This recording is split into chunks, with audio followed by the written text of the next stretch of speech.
Okay. So in today's video, we got to highlight Kendrick Perkins going against what Charles Barkley said when Chuck put out the narrative that Luka and LeBron wouldn't fit. As you can see, Kendrick Perkins addressed it live on ESPN First Take. As you can see right here, he is visibly frustrated at that narrative that Charles Barkley put out. So let's highlight what Charles Barkley said first, then I'll follow up with the Kendrick Perkins clip, just in case if you guys missed it. Let's highlight what Charles Barkley said about the Luka AD trade. Here's a clip right here. Nobody who knows anything about basketball think LeBron and Luka can play together. Both of those guys are great, but neither one of them can play without the ball. But this is the first decision I think the Lakers have ever made, but they're like, hey, you know what? It's over or almost over for LeBron. We've got to do something for the future. And that's what they did, in my opinion. So that's what Charles Barkley said about LeBron James not being able to fit with Luka Doncic. And Chuck started that narrative because he was like one of the first people to initially react to that news and it had went viral, right?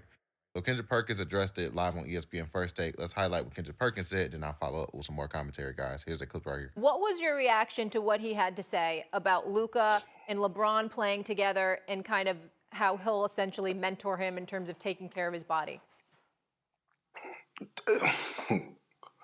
You know what pisses me off is people that says and constantly say that LeBron James can't play off the ball.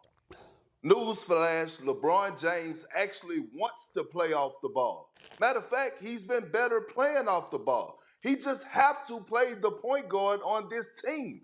Now you bring in Luka, another primary that's going to be the primary ball handler. We're going to see LeBron James as a different player. He's going to be more of a screener. He's going to be more of a slasher. He's shooting the three at a high clip this season. And yes, they're going to win games. They're going to get into the playoffs. They are a top 4 team in the Western Conference. I wish people would stop with this. They can't play together. They can't play out.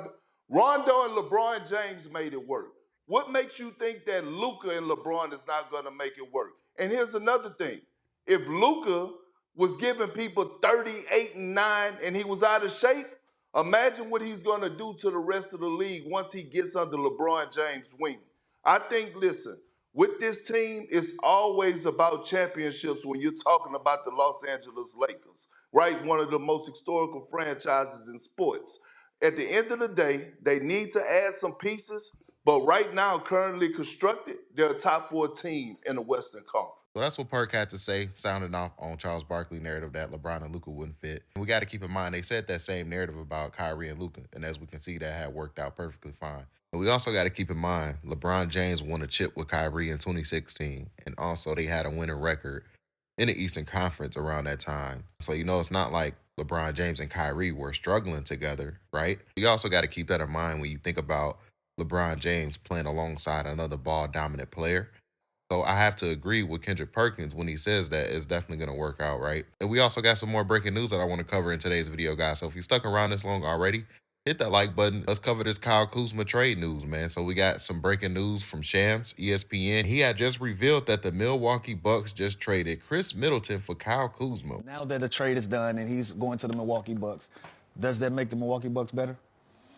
It makes him better. I don't know if it makes him a contender. I don't know if it puts him in the category with the Cavs, with the Bucks, with the Knicks, or with the Celtics, with the Knicks. But I think he provides them more shooting, he's healthy. He's younger than Khris Middleton.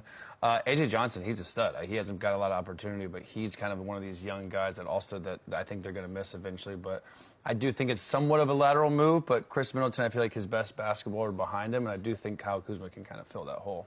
Posted this 3 hours ago. It said, breaking, the Milwaukee Bucks are trading Khris Middleton, AJ Johnson, and a pick swap to the Washington Wizards for Kyle Kuzma, Patrick Baldwin Jr., and second-round draft compensation. Sources tell ESPN. There is no questioning his talent. He is a champion. He has performed in the postseason. He does have good size on him. He just wasn't playing with purpose because the Washington Wizards are a moribund franchise who should consider giving fans their money back for the product they put on a basketball court this year, okay? So you take all of that into consideration. Now with Kyle Kuzma, you've got a bit younger. You certainly got healthier, and it's one of those situations where now he gets to play with purpose. I like the move for the Milwaukee Bucks. I think they did the right thing, and I think this obviously puts them in the mix to be every bit as formidable as we would hope any team with Giannis and Damian Lillard would be. Yeah, they're not going to win the NBA championship because of this trade, but this is a good move. Middleton's been hurt an awful lot. You know, remember, he did play great. Good job by Stevie in the postseason when they beat the Suns in 6 games. The following year, he didn't play at all against the Celtics.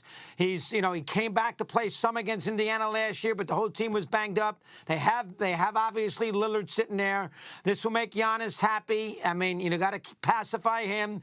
Kuzma, we got to see how he plays now with some pressure on him. It's easy to score 20 a game on a horrendous team. To fit in and make a huge contribution on a good team, that's a major transition for a young player, but I do like the trade. I'm with Stevie an awful lot. The Bucks are sort of floundering at 6-7 games over 500.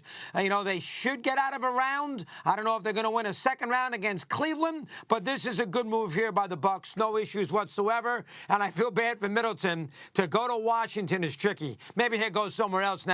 Why would they keep him? But yes, 100% good trade for Milwaukee. People are now already starting a narrative saying, who is stopping this team? And they are showing a picture of Giannis Antetokounmpo, Kyle Kuzma, and Dame Lillard, man.